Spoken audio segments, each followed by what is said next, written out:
Hey guys, Professor Fat Shady here again with another tutorial on Rock of Rages.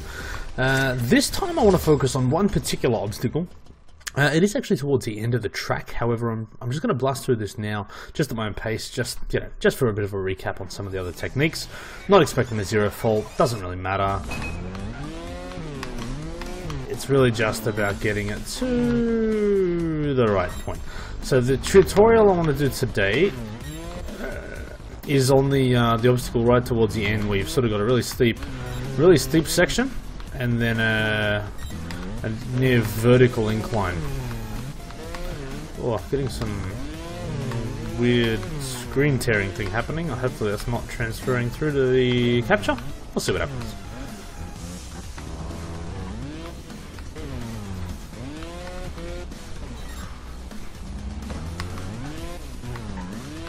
Oh.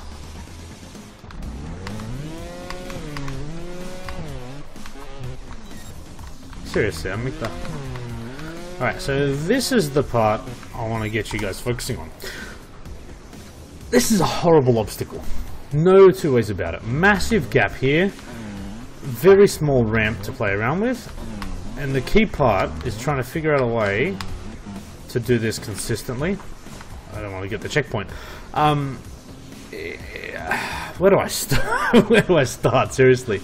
Okay, first and foremost, and I'm going to say this with a lot of my videos, go back and watch the bunny hop tutorial that I did a little while back. If you look through the informal lessons playlist, you'll see a bunny hop tutorial, and I strongly urge anybody having trouble with this to watch that first. The reason why that's so important is because you need to know how to do a bunny hop. A couple of other techniques you're going to need to learn. But that's probably the main specific one, because you want to get enough jump. As you can see, if I just sort of rest the bike, there's barely enough room here for the bike. You know, there's maybe one wheel width extra space. So your margin for error is pretty small anyway. So maybe the first thing you want to do is just practice getting to the point while seated.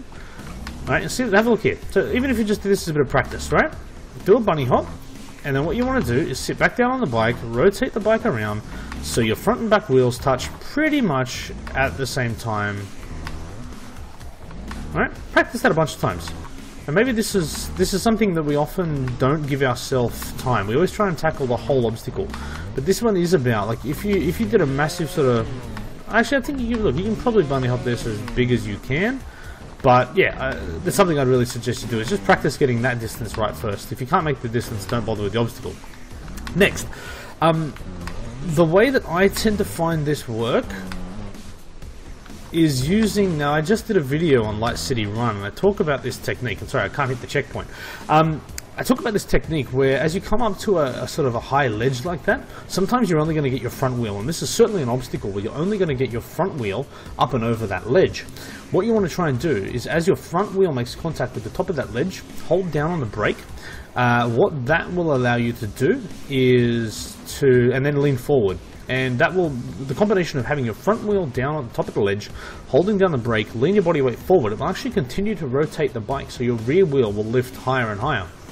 At a point where your rear wheel is, substantially high enough, and you'll see when I do the examples here, but when your rear wheel is high enough, if you let go of the brake, the front wheel will roll forward, and the weight of the bike will actually push the rear wheel down onto the ramp, and you'll continue over the obstacle. Hard to explain, but you'll see me do it a bunch of times here. As for the technique to complete this jump, what I tend to do is a bunny hop there, accelerate. So I'm just trying to find a consistent way to do this, but yeah, I don't think you need to do much more than accelerate. So land seated, so do your big bunny hop from here, land with your front wheel and your back wheel touching at pretty much the same time. As always, your rear wheel, millisecond ahead of the front wheel. Keep accelerating at 100%, and as you do, when you land, the bike's natural instinct as you're accelerating will be to lift the front wheel up. For a split second you let that happen, and then you press hard to the right. And the combination of those two things, so you'll be accelerating at 100%, you'll hit the ramp with both wheels, the front wheel will lift up, and then your acceleration will start pushing you up the ramp. That starts giving you, I guess, your vertical momentum. Then, as the front wheel lifts up, you want to push hard to the right. with the left analog stick, and what that will do is give you your lateral push, lateral momentum to start getting your body weight up and over the top of this ledge. So let's just do this a bunch more times here. And what you will also find too is when you do it sometimes, so that's a bit off, your back wheel will actually ride up that ledge. The key part is to try and get your front wheel out of the way. And you don't want to land too close to the box.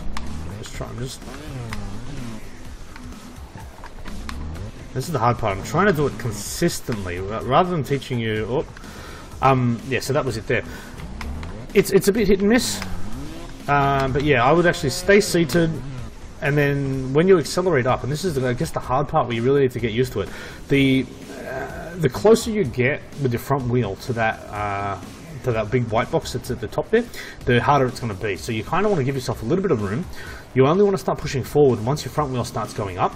You want to avoid having your front wheel touch the big white box at the top as much as possible, but be comfortable with your rear wheel hitting that box, because that will actually give you a little bit of more lift to get up and over the obstacle.